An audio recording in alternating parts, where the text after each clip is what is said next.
Video Game Book Club here with a Capcom classic from before the time that they destroyed all their franchises. I mean, I'm not bitter. I'm just saying I would love a new Onimusha, or a Mega Man Legends, or let's say a Breath of Fire game, or anything that's good. But, anyways, let's get back to the game, Genma Onimusha. A game that came out before Capcom ran themselves in the ground so much, they couldn't even muster up enough interest in a buyout.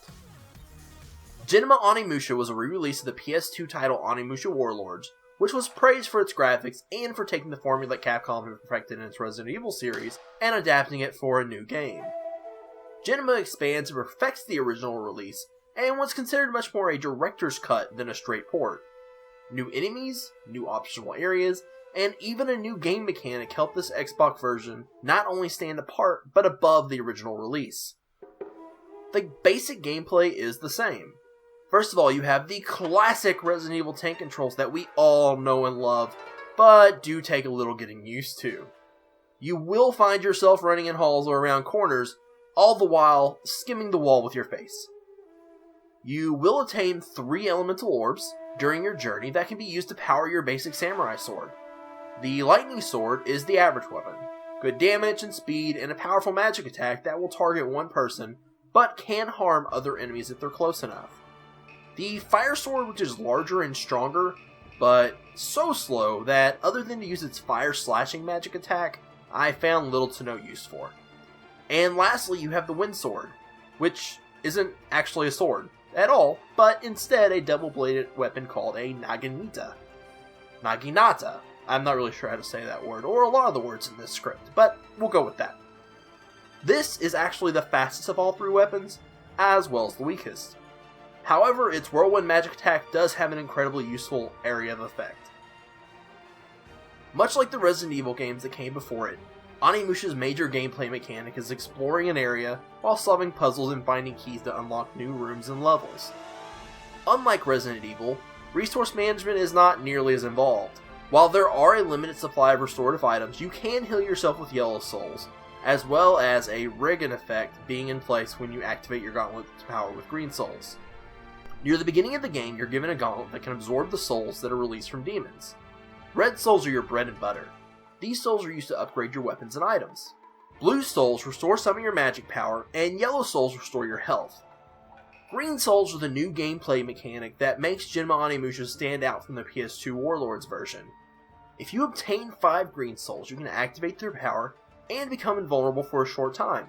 Your health also slowly goes up while you are invulnerable.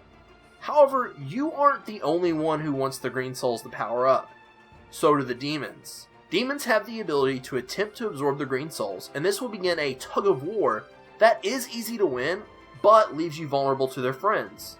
While in the PS2 version you could easily take the demons on one at a time, now you must also make sure you absorb the green souls, or at the very least make sure the demons aren't absorbing them. At first, this mechanic really threw me for a loop as it increased the difficulty significantly.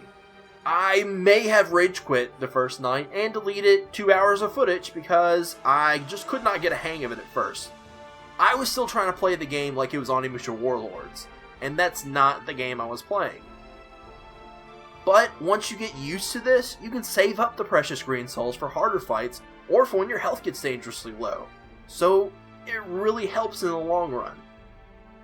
While I really enjoy the story in Onimusha, it isn't much to talk about. The feudal Japan setting is really cool, and I love Capcom's attempt to marry the fantastical world of demons with a couple of real-world historical references. You play as Samanosuke, a masterless samurai and his ninja traveling partner Kaede. Samanosuke must go through, and here's one of the words I can't say, Onibayama, Obama? Castle to save his cousin, Princess Yuki, from the demon horde, who want to allow Lord Nobunaga to drink Yuki's blood from a cup made of her own skull? Yeah, totally not dark and disturbing. Throughout the game, you'll clear different areas of the castle grounds and fight boss demons along the way.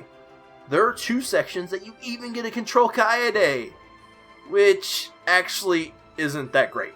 She has low health and can't absorb souls, so there's no reason to actually fight any enemies.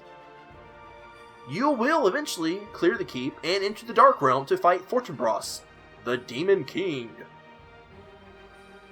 It's a really fun and short adventure that has replay value due to the extra areas and unlockable costumes. There's a secret sword and even an Xbox exclusive area called Ogre Tower.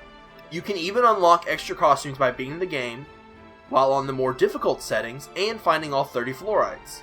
There's also an extra mode on the main menu called Oni Spirits, which is unlocked upon completing the game with at least 20 fluorides. In this mode, you try to smash a set amount of vases and absorb the souls released, all while fighting demons and having your health slowly drained. I loved Onimusha Warlords, and playing through Genma Onimusha was a nice change of pace. Whether you loved the first one or you've never played it, this is a great game with a lot of replayability. Now, I've actually got to go. I've got some more costumes to unlock. Thanks for watching our video. We appreciate it. Yeah, we know you all are busy, and we love that you've taken time to hang out with us for a little while. While you're here, why don't you check out some of our other videos we've made? You kind of owe us now. And we have a website that you can browse through too, if you want to. You can also check us out on Twitter and Facebook. All those links are right here, so it's easy. If you want to see more stuff from us, go ahead and subscribe if you haven't already, and also leave this video a big thumbs up. That would be super awesome. Well, until next time, take care everyone.